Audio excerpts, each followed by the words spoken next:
Welcome, welcome to ShadowMeTarot. We have a new release today. If I can open the bag, there we go.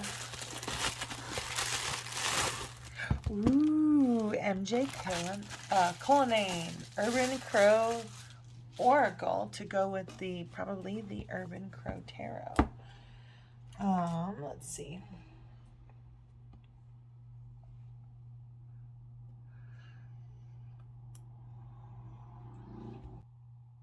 So MJ Cullinane, she did the Crow Tarot and I think the Urban Crow Tarot that was just newly released a couple weeks ago, which I also have. And then let's see what it says here. It says, like dark sentinels observing our world through intelligent black eyes, many see crows as foreboding omens, but crows bond, mourn, play, and even remember their faces, offering gifts to humans they like and dive-bombing humans who have wronged them. This 54-card oracle deck and guidebook connects you to the mystical messages and intuitive insights of these clever and captivating birds, from the sacred space of a nest to the gift of a shiny trinket. Okay, cool. Kind of zoom in there a little bit. Let me get this off here.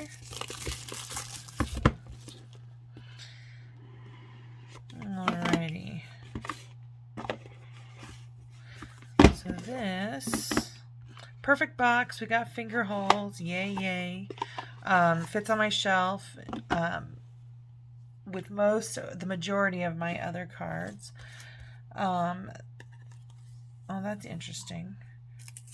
Alright, so we've got the backs of the cards are just like this crow here. And then the first card here is abundance. Look at all those fish. Look at all those fishies. Super cool. All right. The card book is actually pretty basic. Let's see.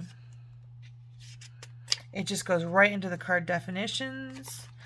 So there's no spreads or how to use the cards. So just kind of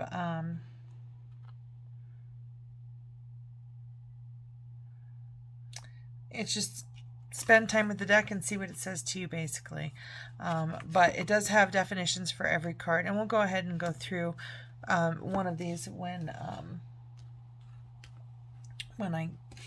I get to one that calls to me to read. All right, so our first one, number 1, is abundance. Number 2, anomaly. Okay, I'll read number 2. I'm like, okay, I want to know the anomaly. In a sea of black crows, the one that grabs our attention is the rare, melanin lacking one. Something is going to appear, and it will be hard not to notice or avoid it. It is strikingly clear that what you encounter will be abnormally good or perhaps abnormally bad. Either way, it will stand out in some way. Anomaly may appear if you are contemplating an event within a relationship.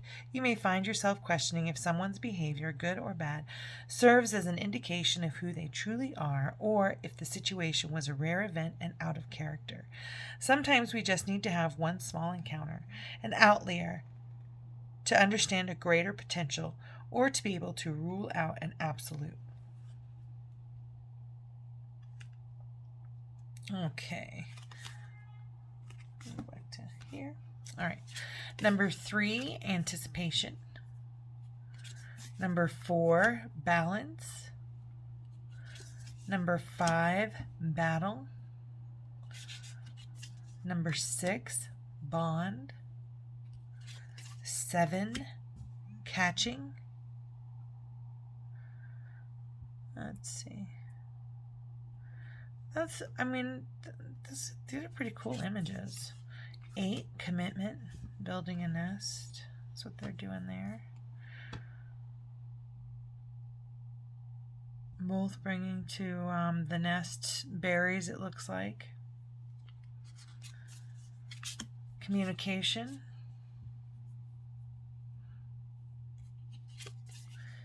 Community. Get those deep roots underneath that tree. And that is true. Roots are as deep and as wide as the top of the tree. So really a tree looks more like a dumbbell if you count what's underneath the ground. in terms of its branches. They're like dumbbell branches. Okay, 11, curiosity.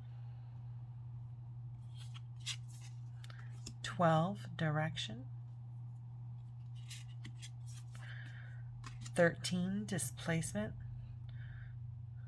Oh man, somebody pissed off those crows. Look at all that bird poo on the car.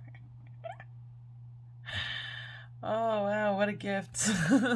Don't mess with crows. 14, distance. 15, distraction. 16, dominance. 17, exposed. 18, fear.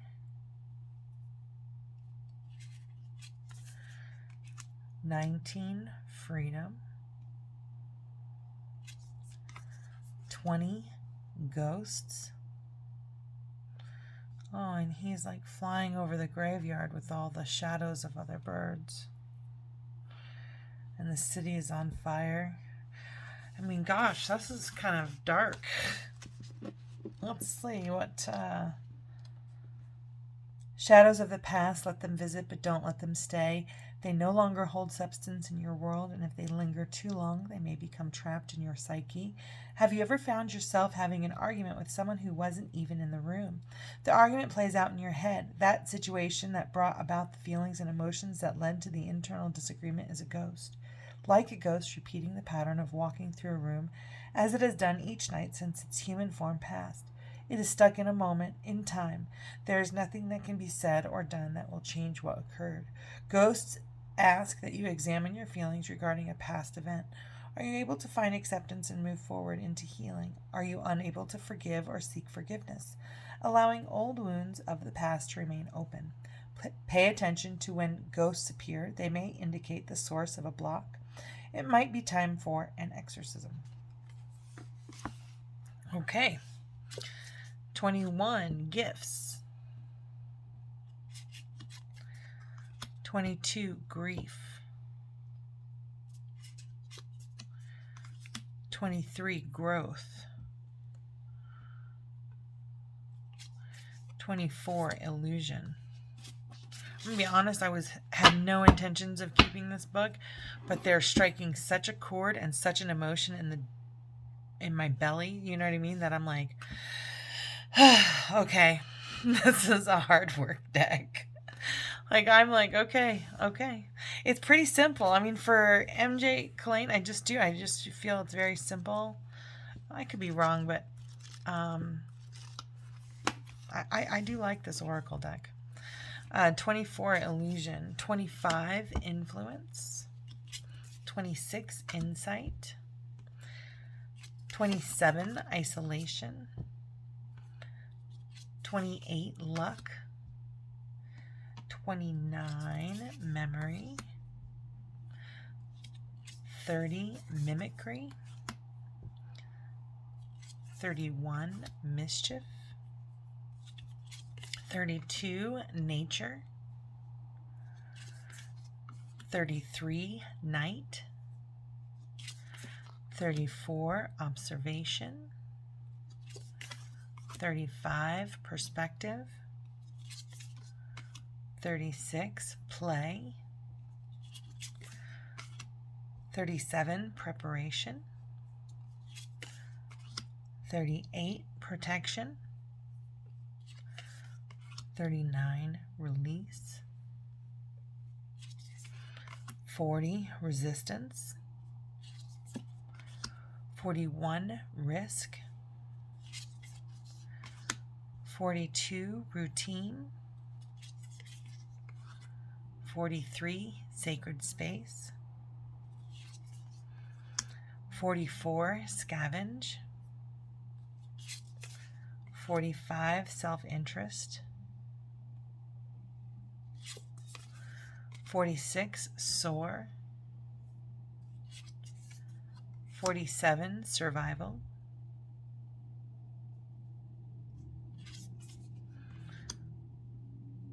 48, teamwork. 49, territory. 50, trickery. 51, upheaval.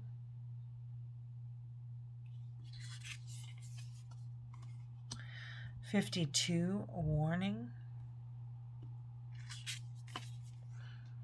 53, waterproof. That just reminds me of the saying, let it roll off your back like water off a duck. Which basically means don't let people get under your skin. Underneath the skin, let it roll off your back. 54, wrath. This is a pretty thick deck. I'm be honest, like, I didn't keep the new Crow Tarot because I just wasn't feeling it, but I am feeling this Oracle deck. So I think I'm going to end up keeping this. And I'm sure it works really great with the Crow Tarot. I just have other tarot decks that I'm super attached to, and I'm not keeping new tarot decks right now. So I'm sure this works really well. I do have her Crow Tarot deck. And I was thinking while I was going through this too, you're seeing how well this kind of shuffles. I want to zoom out a little bit here. I was thinking as I was kind of going through this deck that I'm like, I'm going to use this at Halloween for my Halloween decks. When I start doing October readings, I'm definitely going to maybe use this. And I do very much feel like this is a shadow deck. Okay, so let's go ahead and see. I'm going to do an interview with our deck here. Oh, and it just like pulls these out. So what's the overall theme of our interview? Because I've already told the deck I'm going to use this at Halloween. Ooh, 50, trickery and bond. So I feel like this deck is going to like joke around with me, right? I mean, that's immediately what kind of comes to mind. I'm like, what's my relationship? So I think it's going to like fuck with me. But I'll be bonded to it. I'll love the deck. And I'm already feeling like maybe it's going to trick me into addressing my shadow self, getting to the heart of my matters. I am really connecting with this deck already. So what I'm going to do is I'm going to go ahead and shuffle those back in, knowing that the kind of theme of this is that it's going to fuck with me a little bit as we get to know each other and as we bond. So what personality does this deck have? What is the personality of our deck here? Caching. So it's about uncovering things, finding things. So interesting. I like that. So this deck is about the personality of this deck is caching, uncovering things, which really kind of comes in line with shadow self, right? What is your strength? What is your strength? What is your strength? Okay, the strength is anticipation, number 3, and number 13, displacement. So I feel like, interesting, what is your strength? When you're anticipating something horrible, I guess when you're anticipating the worst. What is your weakness?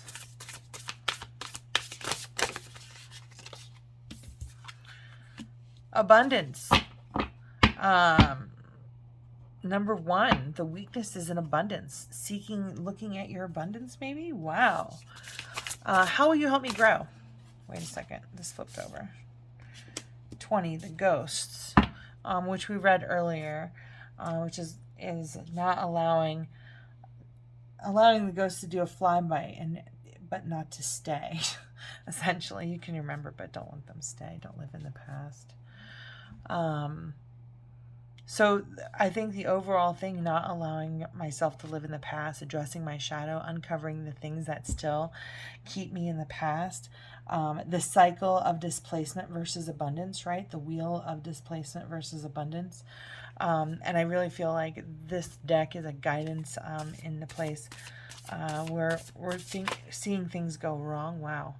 That was too easy to turn back over. So let's do the next one. When should I call on you for guidance?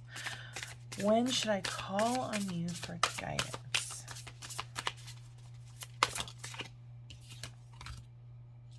When I feel exposed, when I'm feeling vulnerable.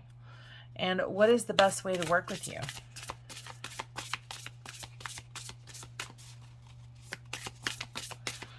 What is the best way to work with you?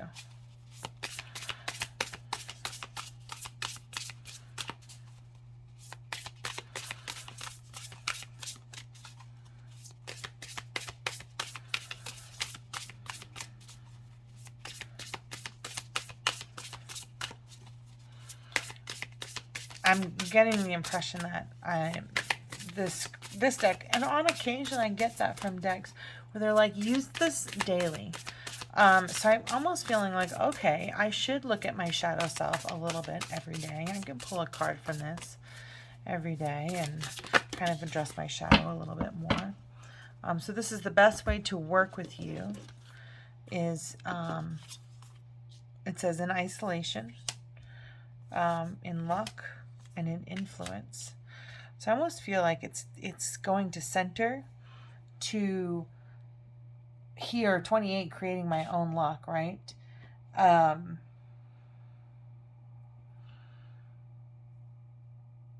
think I don't think it's isolation in the sense of taking myself away from people. I think it's isolation in the sense of going within, finding my own inner joy, my own, what is already abundant there and in my life, and appreciating it and finding gratitude. And with that, I'll get influence. So I think, and allow that to influence, right? So the best way to work with me is either when I think both in high and low, I feel like, allow,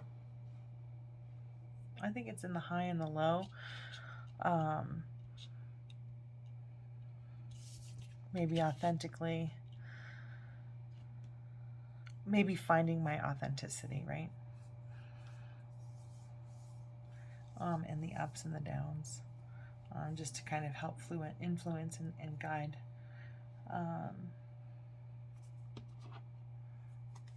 This also looks like under the influence.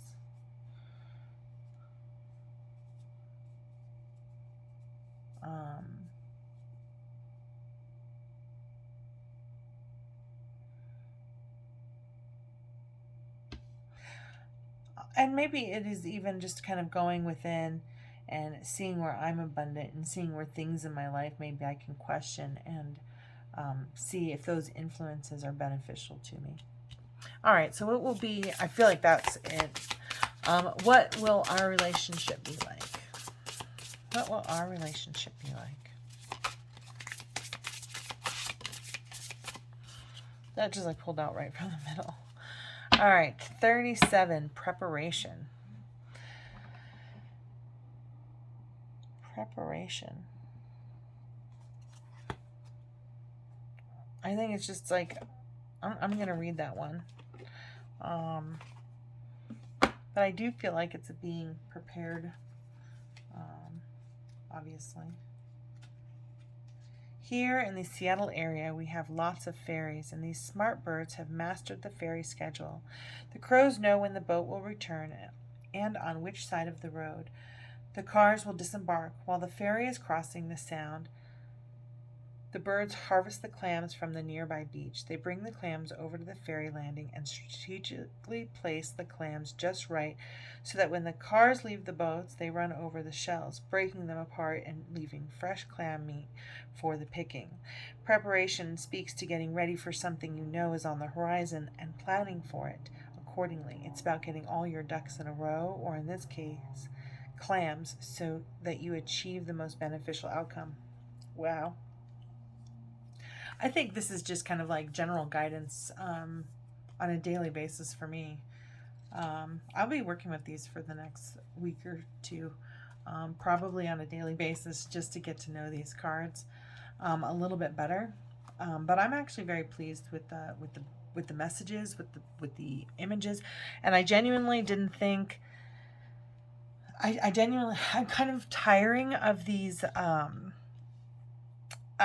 everything kind of the digitized kind of art. It's beautiful. I mean, there's nothing wrong with it. It's just everywhere. It's the same. And there's something to be said that for, I guess just like, I don't know, maybe I just prefer paintings and stuff like that. Or just hand-drawn stuff. But when we start getting the digital stuff in there, like this owl just isn't quite right, or this eagle here just doesn't feel quite right for me, right? And it's not supposed to. There's no wrong in this. It's just kind of a preference. But I'm just noticing a lot of digital art in cards, and I'm kind of missing, I don't know, art, but I am pleased with this. I am pleased with the pictures and how these cards speak to me. And for something that I was definitely planning on returning, it looks like I'm keeping. So thank you all for watching. I hope you enjoyed this deck as much as I did. Cardstock is actually pretty good. I want to say cardstock is great. It shuffles well. It doesn't bend too easily. It feels sturdy. It's not too thick. Let's see. It's thick. I mean, it's 54 cards, so that's the minor arcana basically, but it's fairly easy to shuffle, at least this way. So the cards are bendy enough. I like the deck overall. I'm surprised actually, but I do like the deck overall. I will be keeping this one. I'll definitely be working with this for the next week or so. If you liked this, if it's something you're going to get, or let me know how you feel about it in the comments below. I'm looking to see if this one flipped over. I was like, ooh, one flipped over. More messages. In any case, please like, subscribe, and share. Thank you so much for watching. Have a beautiful, blessed day.